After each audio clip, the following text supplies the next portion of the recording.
Awal tahun 2021, Indonesia diwarnai kabar duka dari bencana alam yang menimpa. Mulai dari banjir bandang di Kalimantan Selatan yang merendam ribuan rumah. Tanah longsor di Sumedang, Jawa Barat yang per 16 Januari telah menewaskan 25 orang. Hingga gempa bumi di Majene, Sulawesi Barat yang diikuti gempa susulan lebih dari 30 kali.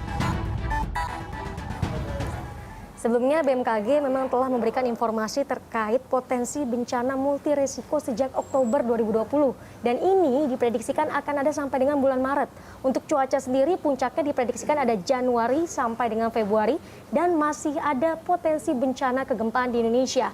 Lantas wilayah mana saja nih yang harus diwaspadai dan mitigasi apa yang telah disiapkan?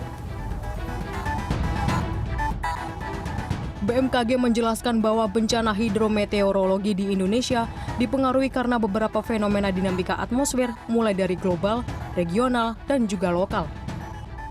Dari global terdapat La Nina yang menyebabkan peningkatan curah hujan di beberapa wilayah.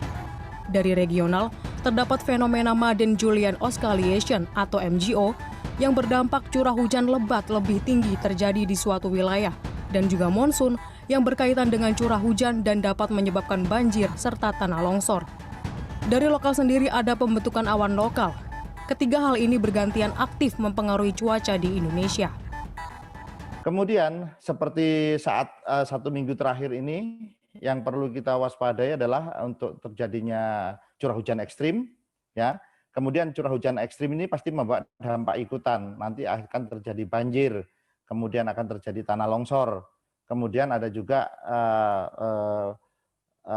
cuaca ekstrim yang lain, misalkan seperti terjadinya puting beliung, angin kencang, dan lain sebagainya. Dan khusus untuk pada 1 minggu ke depan ini, kita yang aktif adalah monsun. BMKG memperkirakan pada periode 16 sampai 21 Januari 2021 dengan intensitas sedang hingga lebat ada di wilayah Aceh, Sumatera Utara, Sumatera Selatan, Banten, Jawa Barat, Jawa Tengah, Daerah Istimewa Yogyakarta, Jawa Timur, Bali, NTB, NTT, Kalimantan Utara, Kalimantan Timur, Kalimantan Selatan, Sulawesi Utara, Gorontalo, Sulawesi Tengah, Sulawesi Barat, Sulawesi Selatan, Sulawesi Tenggara, Maluku Utara, Papua Barat, dan Papua. Pertumbuhan bulan-bulan Januari ini, pertumbuhan awan konvektif terbesar itu akan terjadi di wilayah NTB maupun NTT, ya. Nanti ini yang akan terjadi. Jadi artinya yang menghasilkan gangguan penerbangan berpotensi wilayah Indonesia bagian tengah dan hingga bagian timur. Perihal kegempaan, BMKG memberikan keterangan berdasarkan data kegempaan di Mamuju yang direkam dan historisnya masih memungkinkan adanya gempa susulan yang cukup kuat. Masyarakat dan pemerintah setempat juga diimbau untuk meningkatkan kewaspadaan terhadap kemungkinan potensi tsunami. Dari data BMKG tersebut, Badan Nasional Penanggulangan Bencana (BNPB) memberikan keterangan perihal mitigasi dan pencegahan bencana. Dalam pelaksanaan mitigasi telah dilakukan kerjasama dengan kementerian-kementerian terkait. Selain itu, kewaspadaan dari masyarakat juga tidak kalah penting. Mitigasi struktural artinya dilakukan upaya meminimalisasi dampak dengan membangun struktur. Contoh ada tanggul, contoh ada waduk atau ada bendungan, itu salah satu upaya pengelolaan air yang ada di hulu, tengah, dan hilir misalnya, atau misalnya ada suatu